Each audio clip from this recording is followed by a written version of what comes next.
Welcome back, everyone. Tonight, I'm bringing you 4 deeply disturbing Reddit posts that went viral for all the wrong reasons. These aren't just creepy stories people made up for internet points. These are real posts from real people who stumbled into situations they couldn't explain, discovered things they wished they hadn't, or revealed details that made the entire internet question what was really happening. Before we dive in, I want to know, have you ever come across a Reddit post that made you genuinely uncomfortable?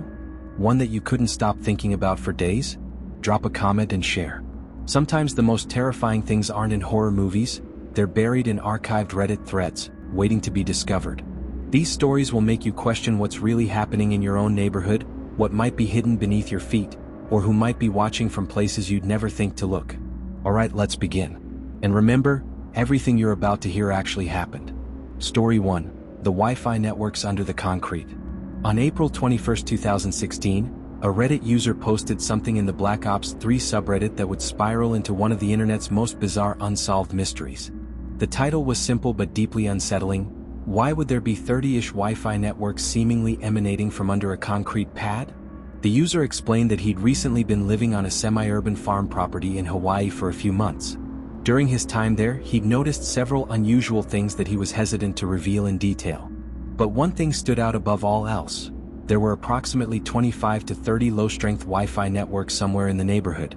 Now, at first glance, that might not seem particularly strange. Most of us live in areas where our devices can detect multiple Wi-Fi networks from surrounding homes and businesses. But what made this situation deeply weird was that all of these networks were exactly the same signal strength, all peaking at exactly the same point location. And that point location appeared to be underneath a concrete pad on the property. A pad that, according to the user, had been constructed simply to cover gravel and dirt. There was no building on top of it, no obvious structure. Just a flat concrete pad in the middle of the property. The user decided to investigate further. He downloaded a Wi-Fi analyzer app to rule out the possibility that this was just some bizarre coincidence where multiple neighborhood networks happened to have similar signal strength based on their distances from various routers. He walked in circles around the property while operating the Wi-Fi analyzer, carefully tracking how the signal strength changed. And what he discovered was undeniable. As he moved away from a specific point on the concrete pad, the signal from all 30 networks grew weaker. When he moved back toward that point, they all grew stronger simultaneously. The networks were definitely originating from beneath the concrete. But it got even stranger. The user noticed that these network SIDs, the names of the Wi-Fi networks, would change every 5 minutes or so. They weren't static. It was as if someone was deliberately rotating through different network names to avoid detection or identification. Determined to get to the bottom of this mystery, the user obtained a thermal imaging device to detect hot spots on the ground. He scanned the entire concrete pad and found one area that was noticeably hotter than the surrounding concrete. He decided to drill directly on top of that hot spot, along with several other holes in different areas as controls. Then he filled all the holes with water to see what would happen. The results were shocking. Only the hole directly above the hot spot drained the water. The others overflowed and pooled on the surface. Something beneath that specific point was drawing the water down, which meant there was definitely hollow space under the concrete, and something down there was generating heat. Other Reddit users started asking questions, trying to help solve the mystery. Someone asked if there were any power sources nearby that could be feeding electricity to whatever was underneath the concrete. The user responded that there were power lines on the property, but they were disconnected from the city's main electrical grid. However, there was a very wealthy neighbor who owned a large steel frame building, and the power cables from the pad ran directly to that building. He also mentioned something that added an eerie historical context. The entire mountain area had been used by the military during World War II. While there were no officially documented military bases at that specific location according to militarybases.com, the user said he had no doubt there were underground facilities somewhere in the area. The geography and history supported it. One Redditor asked for photos of the surrounding area, hoping visual evidence might provide more clues. The user delivered, and the photos only deepened the mystery. One image showed a multi-breaker electrical setup where the lower conduit ran under asphalt and toward the exact point where the Wi-Fi signals peaked, the same location as the thermal hotspot. Another photo showed the water-filled hole that had drained so mysteriously. But perhaps the most unsettling image was of a large plastic bucket found on the property. The user noted, somewhat darkly, that it reminded him of the hydrofluoric acid body disposal scene from Breaking Bad, a reference that made other users deeply uncomfortable. Someone asked if there was any way to measure the thickness of the concrete pad. If heat was genuinely coming from below, they reasoned, you'd expect it to dissipate evenly across the surface rather than remain focused on one specific hot spot. The user posted another photo showing that the concrete pad was approximately twice as thick as the surrounding paved areas. He explained that it was extremely hard to drill through, much harder than normal concrete, and appeared to have river rocks mixed into the material. The surrounding areas, by contrast, were easy to drill through with a standard hammer drill and masonry bit. As he attempted to drill closer to the hotspot location, he managed to reach a depth of about 2 feet. But he said the heat at that depth was unbearable. He compared it to sticking your hand inside an active composting bin, but there were no signs of microbial activity or decomposition. The soil was red volcanic dirt, which, according to him, shouldn't support much biological activity anyway. That's where that particular comment chain ended. But there were other developments. Another user asked if it was possible to connect to any of the Wi-Fi access points or gain control of the devices broadcasting them. If he could identify a manufacturer, it might provide clues about what kind of equipment was down there and who had installed it. The same user also asked whether the power meter on the property was moving significantly, which would indicate it was actively powering multiple devices underground. The original poster replied that he tried to crack the passwords on the Wi-Fi networks but failed. He didn't specifically mention the power meter, but he did provide photos of the general area where he suspected heat vents might be hidden, disguised as ordinary drainage or ventilation structures. In the same thread, it was noted that the steel building on the neighboring property had been partially constructed by contractors with questionable reputations. Large underground liquid storage tanks had recently been removed from the area, meaning there had to be significant underground space available, space that could theoretically be repurposed. Even more suspicious, a municipal storm drain near the property had been recently demolished and replaced with a much larger one positioned directly opposite the property line. The user believed this could serve as a covert entrance to whatever underground facility existed beneath the concrete pad. Then the user shared 2 additional details that made everything even more sinister. First, he said that on multiple occasions, he'd seen a truck making late-night trips to remove large amounts of broken, new-looking concrete from the neighbors' trash bins. Why would someone need to dispose of so much concrete in the middle of the night? And why did it look new? Second, and this is where things took a truly dark turn, the user discovered that his old boss's eBay account was linked to a seller going by the name Chebei, which had extremely suspicious reviews and feedback. When other Reddit users started investigating the Chebei account, the feedback and reviews were suddenly set to private. Someone was clearly monitoring the Reddit thread and trying to cover their tracks. When asked if he felt safe after making these discoveries public, the user stated that he was in a pretty good spot, and that they wouldn't get him easily. The use of the word "they" implied he knew exactly who was behind the underground facility, and that he considered them dangerous. The Chebei eBay account had a history of selling strange items: faulty hard drives, broken electronics, damaged computer components. Who buys broken hard drives except for people looking to recover deleted data? Or people involved in illegal activities who need to dispose of incriminating evidence. But the story takes an even darker turn. Some internet investigators began linking the entire situation to Pizzagate, the conspiracy theory that exploded during the 2016 US presidential election. The theory claimed that high-ranking members of the Democratic Party were involved in a pedophilia ring, and that coded language in leaked emails referred to child trafficking. While the Pizzagate conspiracy was widely debunked, the connection to the Hawaii property and the Chebei eBay account added fuel to online speculation. People started wondering if the underground facility was being used for something illegal, data storage, cryptocurrency mining, or something far worse. And then, just as suddenly as it started, everything went silent. It was later reported that the original Reddit user allegedly suffered from mental health issues. His former boss actually commented on one of the threads, claiming the user had a history of paranoid behavior, including ripping out his ceiling fan because he believed he was being surveilled. The boss also claimed there was no real connection between his eBay account and the Chebei seller, and that the user had fabricated the link as part of a delusional episode. Of course, the boss could have been lying. Almost everything the original user discussed had some form of photographic evidence attached. The thermal imaging, the drilled holes, the electrical setup, the concrete thickness. These weren't the ravings of someone completely detached from reality. So what was really underneath that concrete pad in Hawaii? Was it an old military bunker from World War II that had been repurposed for something secret? A cryptocurrency mining operation drawing massive amounts of electricity and generating heat?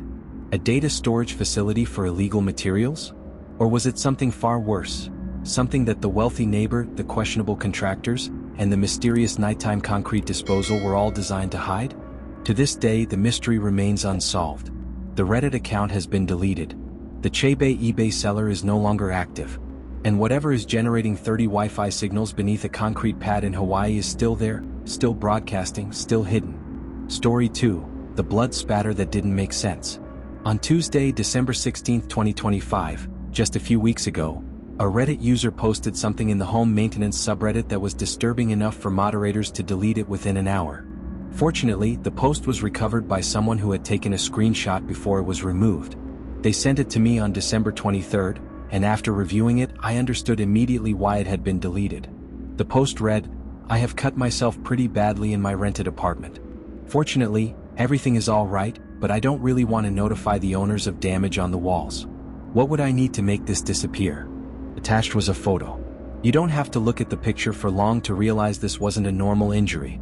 The blood spatter on the wall was oddly shaped and positioned, not consistent with someone accidentally cutting themselves while cooking or doing home repairs. It was a spray pattern, high up on the wall, arcing across the surface in a way that suggested violent force. There was also a noticeable chip in the wall, right in the center of the thickest part of the blood spatter.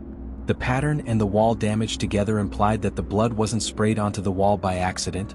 It was the result of something or someone hitting the wall with significant force. The original poster was extremely vague about how he'd supposedly cut himself. He never explained what he was doing when the injury occurred, what object had caused it, or why the blood ended up several feet up the wall in a spray pattern rather than dripping down from a wound. When other users pressed him for details, he didn't respond. He simply asked again what cleaning products would remove blood from drywall without leaving a stain.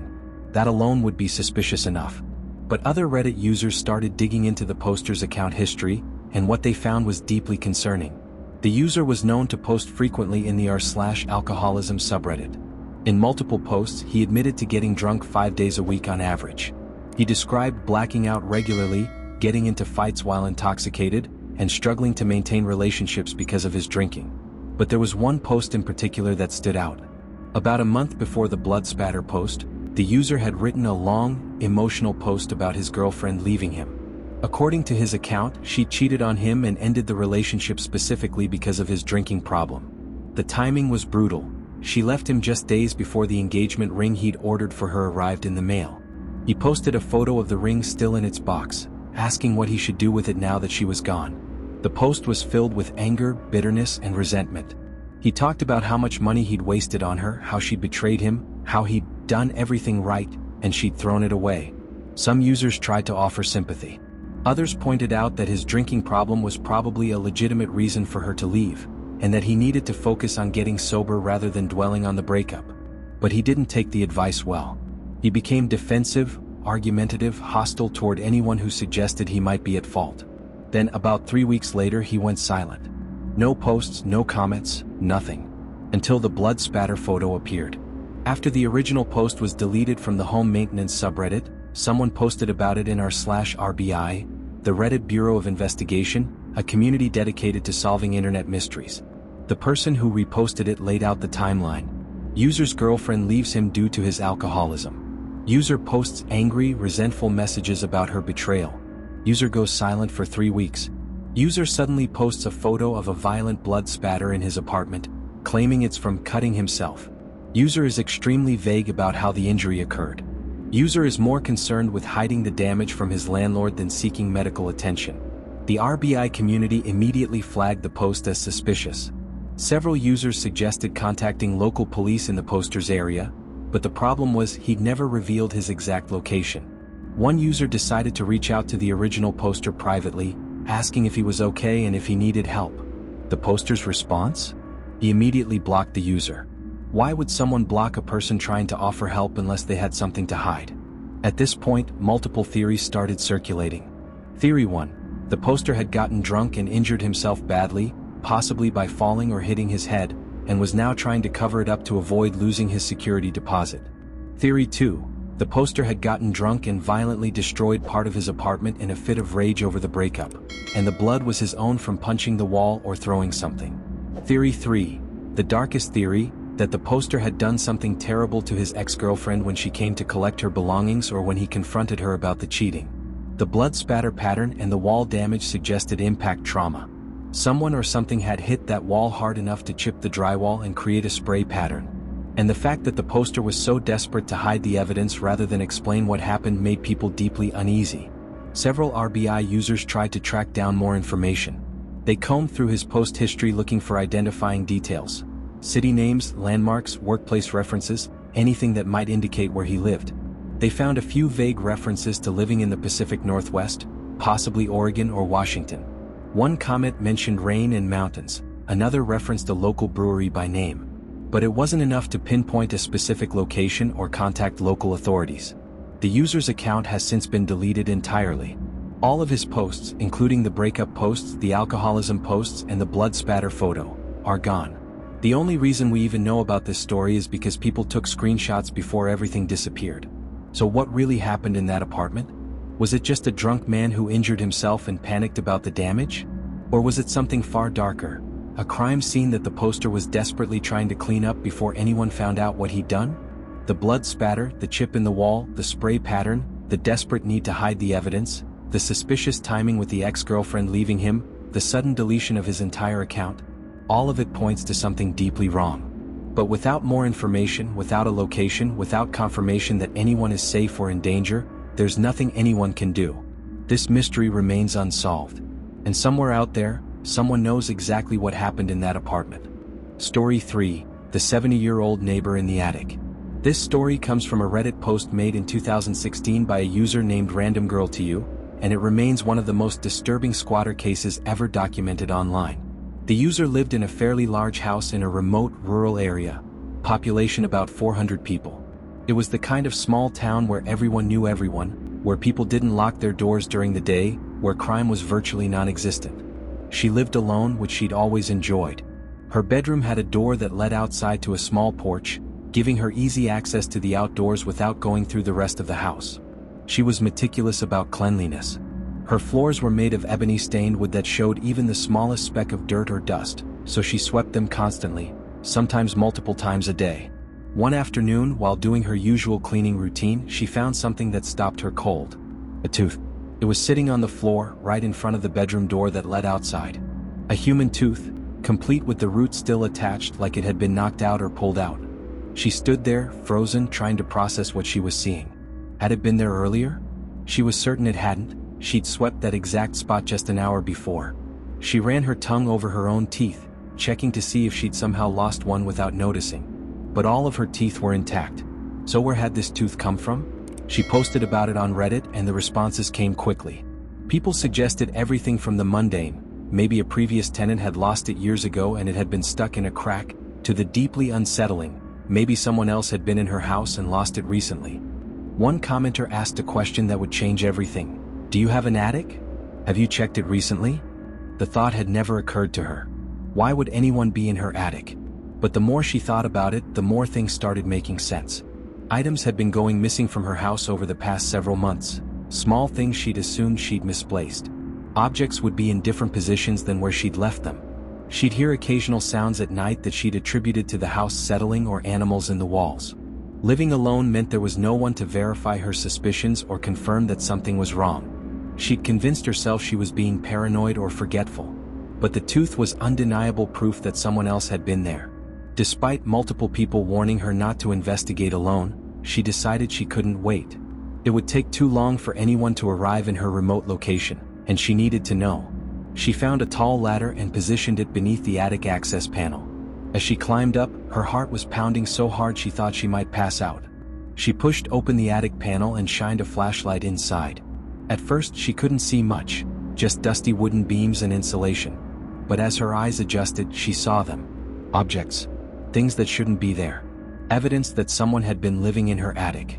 She wasn't tall enough to fully pull herself up into the attic from where she was standing, so she could only peek slightly past the opening. But what she could see was enough to confirm her worst fear. Someone had been up there. She quickly retreated, posted an update on Reddit, and decided to get a taller ladder and a better flashlight before investigating further. The comments section exploded. People begged her to call the police immediately, to not go back up there alone, to leave the house and wait for help. But she explained that she worked in law enforcement for the state's Game and Fish Commission. She was trained for dangerous situations. She'd dealt with armed poachers, aggressive wildlife, and hostile individuals in remote locations. She could handle this. Still, she admitted she was a smallish woman living in the middle of nowhere, and the thought of confronting whoever had been living above her head was terrifying. In her next update, she confirmed that someone had definitely been living in her attic, but they weren't present at the time she investigated. The items she found were deeply disturbing. 8 beer koozies. Some of her own personal belongings that had gone missing months ago. A pile of loose change. A $20 bill. And that was just what she could see from the entrance. She called the police, who arrived within the hour. Impressive response time for such a remote area, but the sheriff apparently knew her personally from her work with fish and game. Officers climbed into the attic and began documenting everything. They dusted for fingerprints, photographed the scene, and collected items as evidence. What they told her next made her blood run cold. Someone has been visiting your attic for a very, very long time. Not days. Not weeks. Potentially months or even years.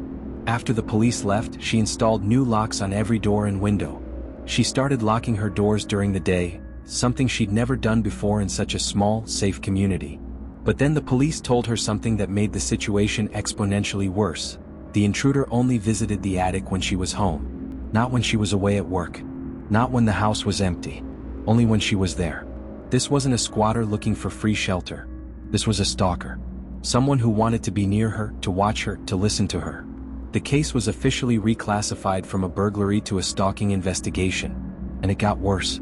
She started receiving unsolicited explicit photos sent to her phone. The number was always different, always untraceable, always sent late at night when she was alone in the house. She never confirmed publicly who sent them, but the timing was too suspicious to be a coincidence. The police eventually went through all the evidence they'd collected from the attic, and what they found was beyond disturbing. There were 2 large pickle jars, the kind you'd get from a restaurant supplier, that had been used to collect the intruder's semen. They were nearly full. There were thousands of used tissues scattered around the attic space. Towelettes. Socks that had been used and discarded.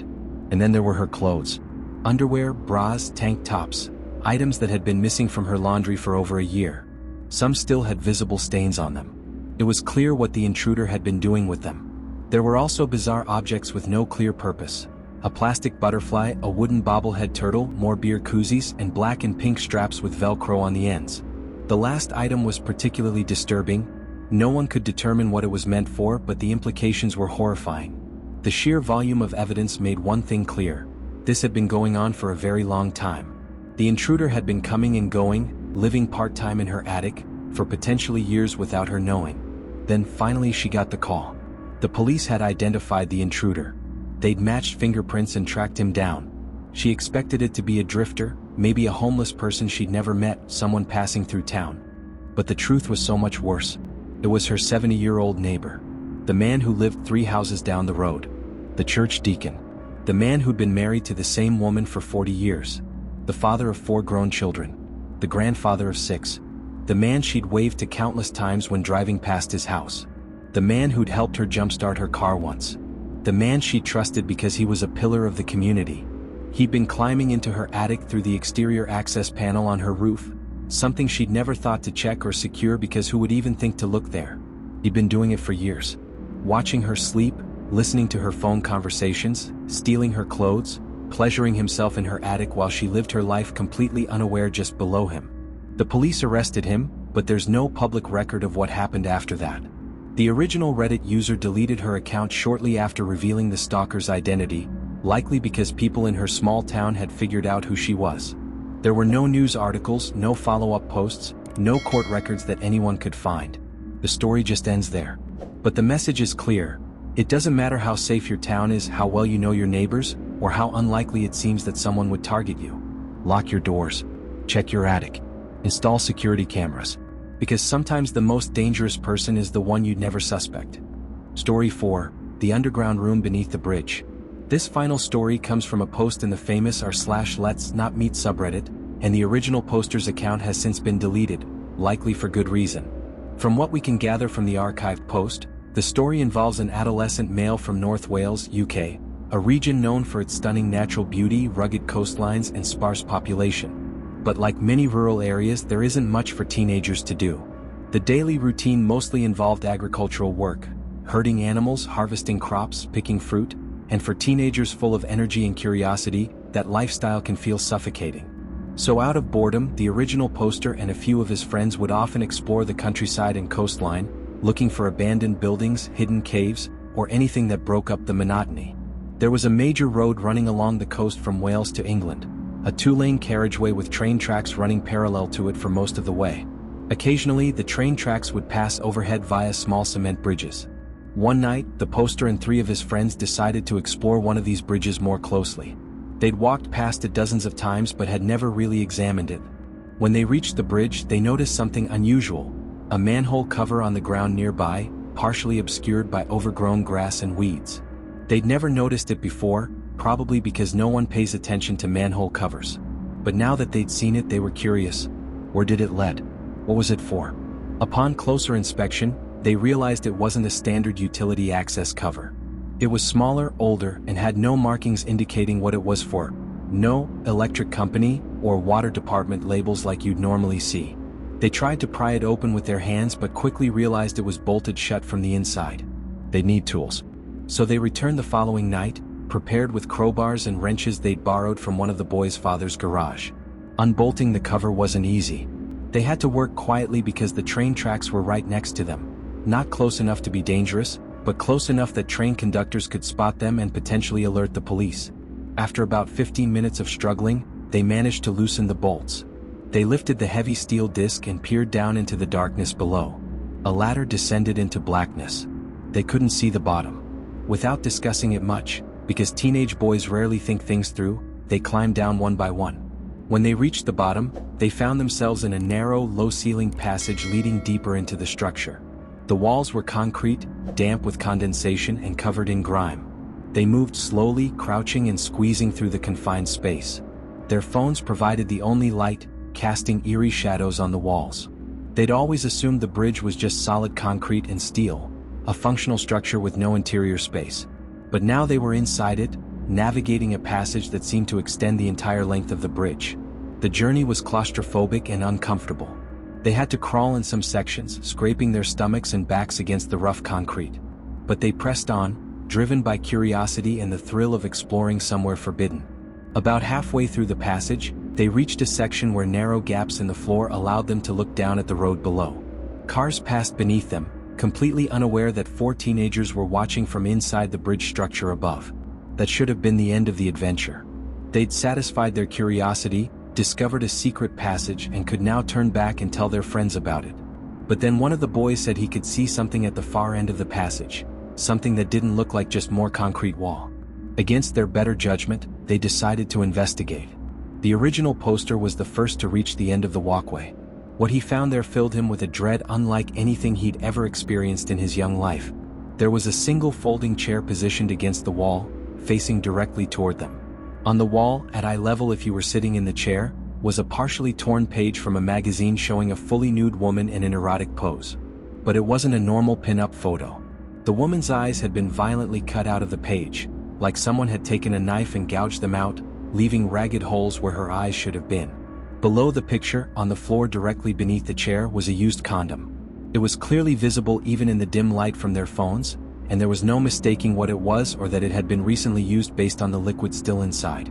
The boys stood there in stunned silence for maybe 3 seconds, long enough to process what they were seeing, long enough to understand that someone had been using this hidden space for something deeply disturbing. Then they ran.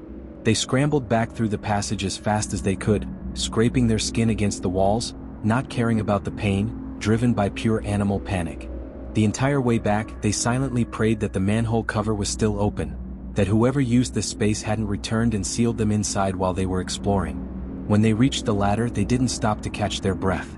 They climbed up as fast as possible, burst out of the manhole and ran.